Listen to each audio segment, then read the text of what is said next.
আসসালামু আলাইকুম রহমতুল্লাহি ওবারাকাতু। দিনী ভাই ও বোনেরা, আপনারা সবাই কেমন আছেন? আশা করি আল্লাহর অশেষ রহমতে অনেক ভালো আছেন। আজকে আমি আপনাদেরকে এক আপুর অলৌকিকভাবে দোয়া কবুলের গল্প বলে শোনাবো। আমাদের এলাকায় এক মধ্যবয়সী মহিলা ছিলেন, আফ্রিকান মহিলা। একদিন দোয়া কবুলের তালিম চলছিল। তখন সেই মহিলা কান্না করতে করতে বললেন, আমার মেয়ে অনেক জেদি। সে এমন কিছু আবদার করেছিল যা আমরা সবাই বুঝতাম বিষয়টা আসলে অসম্ভব। তার বয়স হচ্ছিল, তার জন্য আমাদের বংশীয় কত প্রস্তাব আসে, কিন্তু সে রাজি হয় না। সে কালো চামড়ার, অনেক লম্বা আর স্বাস্থ্যবতী। আমাদের গোত্রে এমন মেয়ে মানে অনেক সুন্দরী, কিন্তু এই আরবে তো কালো স্বাস্থ্যবতী মেয়েরা সুন্দরী না। আরবরা সাদা চামড়ার পাতলা ফিলফিলে মেয়ে পছন্দ করে। তো আমার মেয়ের ইচ্ছে সে আরবের সুন্দর ফর্সা চামড়ার ছেলের বউ হবে।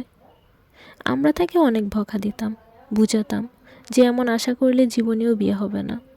মেয়ে বলতো, আমার বিয়ে কি তোমরা দিবা নাকি আমার আল্লাহ দিবেন? কদিন পর আমার বড় ছেলে আরবের পক্ষ থেকে এক প্রস্তাব আনলো। আমরা সবাই খুশি হলাম, কিন্তু আমার মেয়ে না করে দিল। কারণ সে লোকটা বৃদ্ধ ছিল আর তার আগের 3জন বউ ছিল। আমার মেয়ের অনেক রাগ হলো আর আমাদেরকে সাফ জানিয়ে দিল যে সে দিনদার, আরব, নীল চোখওয়ালা সুন্দর যুবক চায় আল্লাহর কাছে। তার জন্য যেন আমরা কেউ পেরেশান না হই। আল্লাহ এনে দিবেন সেই স্বপ্নের রাজপুত্র। আমরা বুঝেছিলাম তার আর বিয়েই হবে না। একে তো ওর কালো চামড়া, চেয়ে বসেছে সুন্দর সাদা চামড়ার আরব। আমরা নিচু বংশীয় গরিব মানুষ, আর আরবরা সেই ধনী আর উঁচু বংশীয়। সব না হয় মানলাম, কিন্তু নীল চোখ এ আবার কেমন পাগলামি।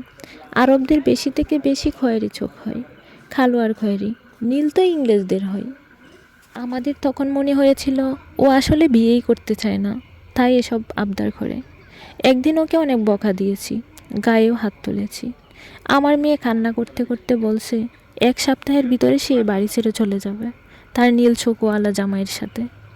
আমরা খুব রাগ করলাম, মেয়ে পাগল হয়ে গেছে, মেয়ে বেয়াদব হয়ে গেছে, এসব বলে বলে ওকে অনেক বকা দিলাম। সেই 1 সপ্তাহ আমার মেয়ে অনেক কান্না করছে জায়নামাজ বিছিয়ে, সারাক্ষণ সারা রাত শুধু কান্না করে, তার রবের নিকট দোয়া করেছে। ঠিক 7 দিনের দিন তার জন্য এক নীল চোখওয়ালা সুদর্শন আরব যুবকের পক্ষ থেকে বিয়ের প্রস্তাব আসে। আমরা সবাই এতে এত খুশি হয়েছিলাম যা ভাষায় প্রকাশ করার মতো না। যদি মানুষকে সিজদা করা জায়েজ থাকতো, শিরক না হতো, সেদিন আমরা সবাই আমার সেই আল্লাহওয়ালা মেয়েকে সিজদা করতাম।